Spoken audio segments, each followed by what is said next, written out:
Bisa dipahamin ya di sini ya. Lalu ada juga ekspor aktif. Nah, kalau ekspor aktif berarti yang tadinya dia insidentil gitu ya, tapi karena itu dilakukan secara terus-menerus, rutin gitu ya, secara kontinu gitu ya, dan kemudian transaksinya itu semakin lama semakin aktif, maka disebut dengan ekspor aktif gitu. Keaktifan hubungan transaksi bisnis itu bisa dilihat dengan semakin berkembangnya jumlah ataupun jenis komoditi yang dikirim atau yang diperdagangkan gitu. Nah, di sini perusahaan domestik ini gitu ya, dia mulai aktif untuk melaksanakan manajemennya. Jadi udah mulai diatur, sudah mulai dikelola ya transaksi-transaksi internasionalnya gitu. Gitu. Nah, jadi di sini tahap ini disebut dengan ekspor aktif, sedangkan tahap yang tadi yang apa?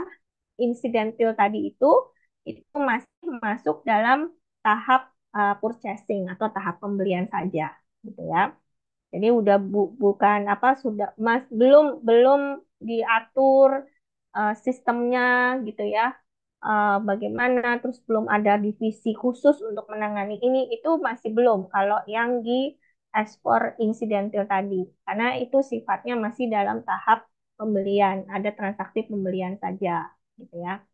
Nah, kemudian di mengekspor ini yang kita perlu tahu juga ada mengekspor tidak langsung, ada yang langsung, dan juga ada yang turnkey project ya ke perusahaan penjualan.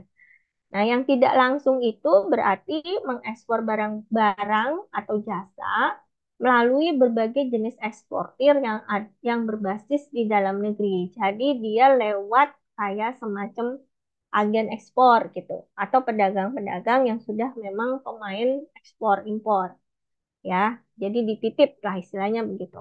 Ada yang langsung.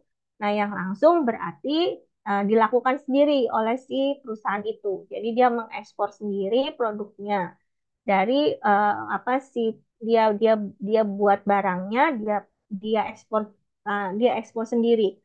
Nah, kalau yang tidak langsung dia memproduksi lalu yang ekspor perusahaan lain gitu ya. Ada juga turnkey project. Jadi kalau turnkey project ini mengekspor itu yang diekspor itu bukan produk, bukan barang atau jasa, bukan barang terutama ya, tetapi lebih kepada teknologinya atau skillnya, expertise-nya, orangnya gitu dan peralatan-peralatannya serta modal. Nah, ini yang menjadi apa namanya tiga jenis dari mengekspor.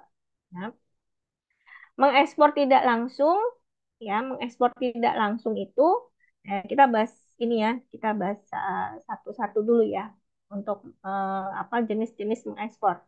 Mengekspor tidak langsung dilakukan oleh para eksportir, ya tadi ya, yang berbasis di negara asal mereka. Nah, siapa saja yang masuk di sini? Yang para eksportir yang termasuk di mengekspor tidak langsung ini. Yang tadi saya bilang ada agen ya, kita sebut dengan agen. Jadi di situ ada agen ekspor pabrikan, ada agen komisi ekspor, ya, ada perusahaan pengelola ekspor, PPE, ada perusahaan dagang internasional, dan juga ada pedagang ekspor, gitu ya. Nah, dari kelima ini ya itu dibagi perannya, gitu ya. Dari yang lima tadi itu dibagi perannya. Jadi ada eksportir yang menjual untuk pabrikan. Nah, tadi di situ ada namanya agen ekspor pabrikan dan ada perusahaan pengelola ekspor. Ya, artinya apa di sini? Eksportir yang menjual untuk pabrikan. Jadi kalau ada tadi perusahaan, saya punya pabrik gitu ya.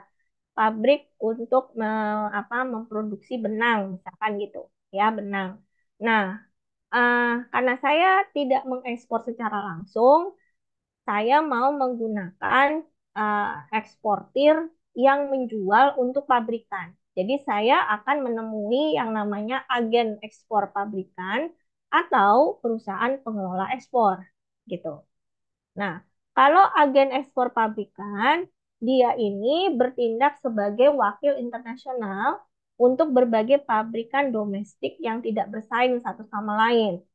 Jadi ada pabrik-pabrik di dalam negeri gitu ya, di mana pabrik-pabrik itu tidak bersaing satu sama lain. Jadi misalkan saya punya pabrik benang, teman saya punya pabrik sepatu, satunya lagi punya pabrik baju gitu ya. Nah, ini pabrik-pabrik ini gitu ya, pabrik-pabrik ini yang satu sama lain tidak saling bersaing, itu menunjuk agen ekspor pabrikan sebagai wakil internasionalnya gitu. Nah, di sini dibantu nanti oleh si agen ekspor pabrikan itu, mereka membuat promosinya, ya, mereka juga yang melakukan penjualan, lalu mereka yang mengurus faktur-fakturnya, mereka juga yang mengirim, terus menangani pembiayaan pengirimannya gitu ya. Dan si agen ekspor pabrikan ini itu akan dibayar dengan yang namanya komisi gitu. Jadi atas semua pelayanan yang dia berikan itu kita berikan komisi untuk si agen ekspor pabrikan ini gitu ya. Jadi menjual karena mereka menjadi wakil perusahaan saya misalkan untuk menjual ke luar negeri gitu. Itu ya, bisa dipahamin ya sampai di sini ya. Oke.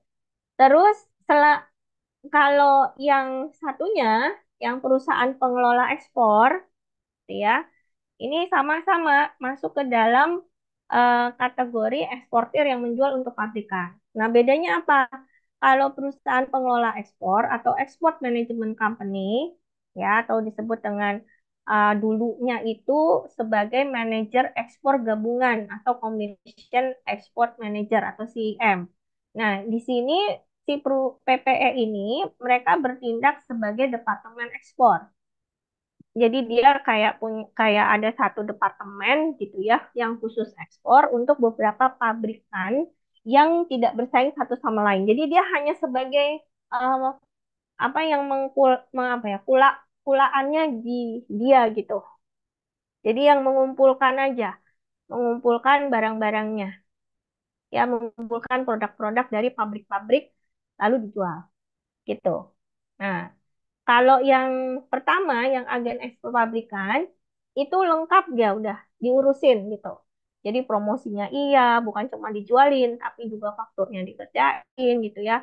Terus juga dia nalangin dulu gitu ya, misalkan seperti itu. Nah, kalau yang si perusahaan pengelola ekspor ini dia hanya ini aja gitu, dia hanya berupa departemen ekspor yang hanya ngumpulin barang-barangnya saja gitu dan apa menawarkan ke pasar-pasar di luar negeri seperti itu ya. Itu tadi dua yang termasuk di dalam eksportir yang menjual ya, yang menjual untuk pabrikan. Nah, kemudian masih kita bicaranya di mengekspor tidak langsung ya. Eksportir yang membeli untuk pelanggan mereka di luar negeri.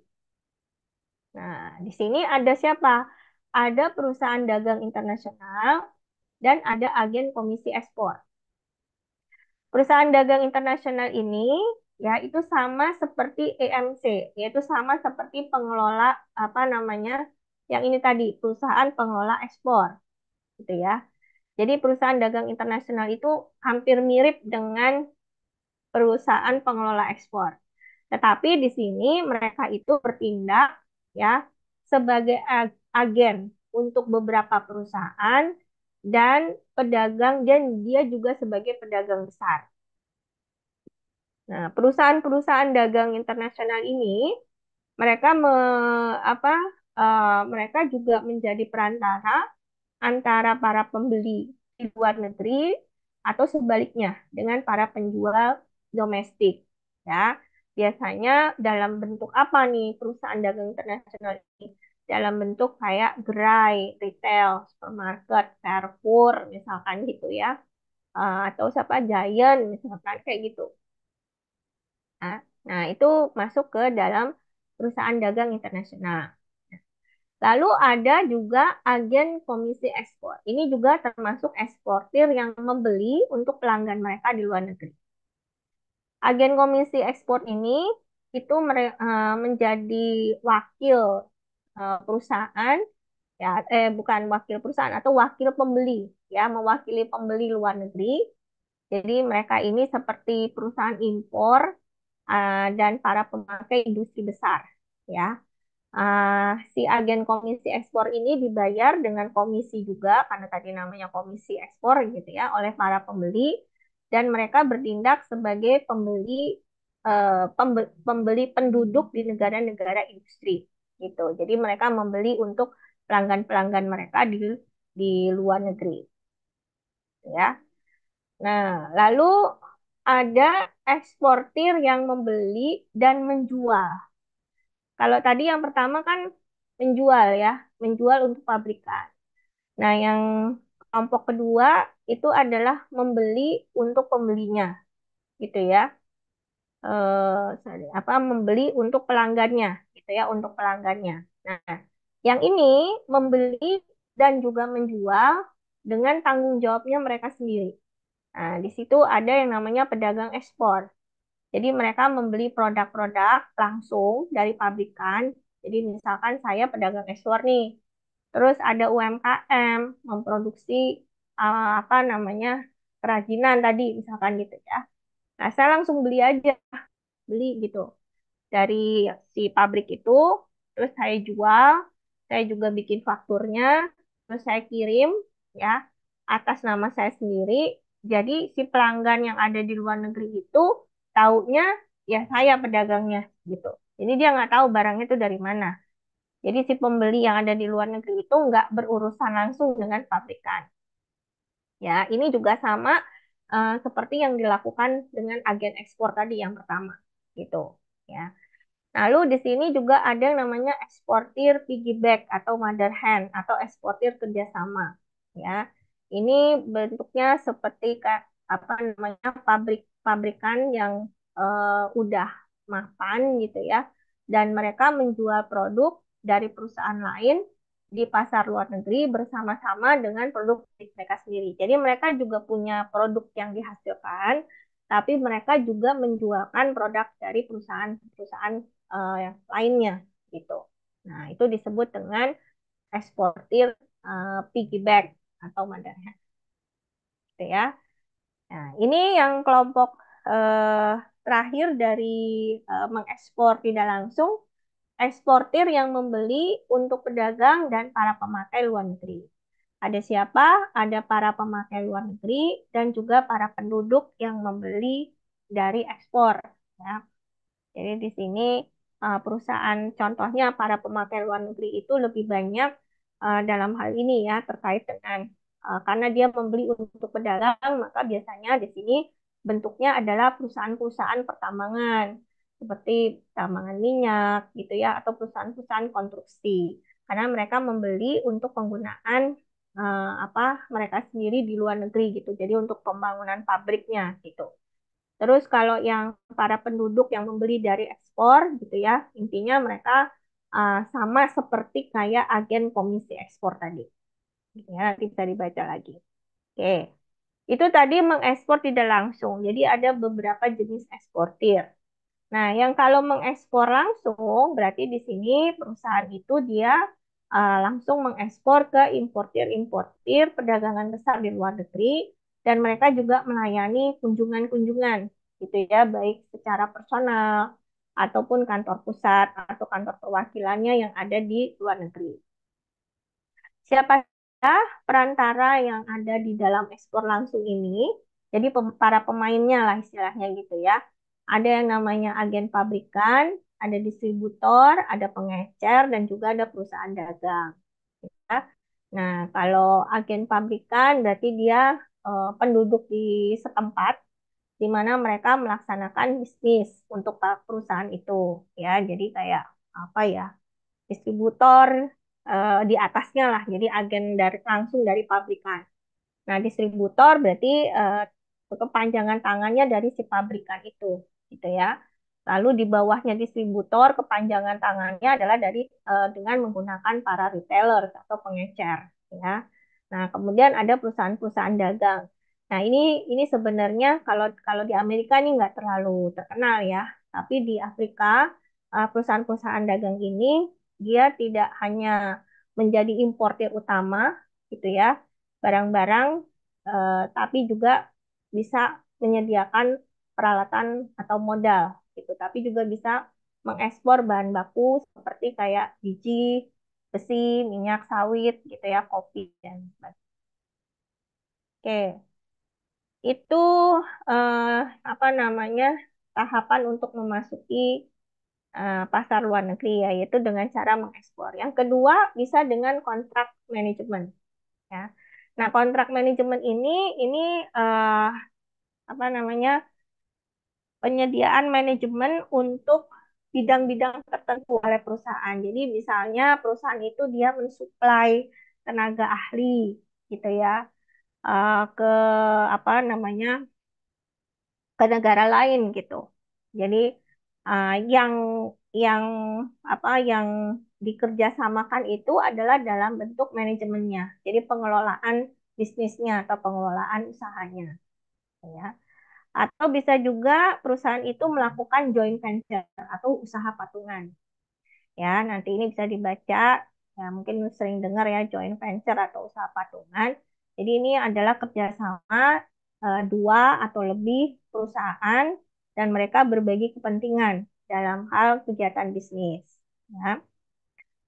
Ini ada kerugiannya ya, meskipun apa namanya ada perjanjian di situ, tetapi ada terkait dengan apa peraturan juga gitu ya, bahwa investor asing itu nggak boleh lebih dari sahamnya itu 49% di negara-negara berkembang. Jadi itu juga ada diatur gitu ya, untuk penyertaan sahamnya. Lisensi. Nah, ini lisensi berarti seperti kayak hak intelektual. Jadi mereka bisa bekerja sama, nggak dalam hal tukar menukar barang gitu ya, ekspor impor barang, tetapi dalam bentuk lisensi. Jadi misalkan membuat satu merek gitu ya, satu brand gitu. Nah, itu izinnya gitu ya, lisensinya itu diperjualbelikan seperti itu bisa. Hmm. Ini yang paling banyak ya. Di Indonesia juga banyak, di setiap negara pasti banyak. Waralaba. Jadi bisa aja perusahaan itu dia nggak mau capek-capek, ya dia beli franchise-nya aja gitu. Jadi mau buka usaha lagi di mana, mau buka cabangnya Carrefour, KFC misalkan seperti itu. Ya. Nah, ini yang pemanufakturan di luar negeri. Gitu ya. Jadi tadi kita juga udah sempat bahas terkait proses produksi di luar negeri. Nah, manufaktur kontrak berarti kontraknya terkait dengan pabrikan, gitu ya. Lalu yang terakhir ini adalah cara selain perdagangan atau selain yang tadi, ini dalam bentuk investasi. Jadi kalau investasi kita bicaranya di sini berkaitan dengan saham. Ada investasi dalam bentuk portofolio, ada investasi langsung. Kalau investasi langsung berarti perusahaan itu dia beli saham perusahaan lain di luar negeri, misalkan seperti itu, gitu ya. Oke, ada yang mau ditanya sampai di sini?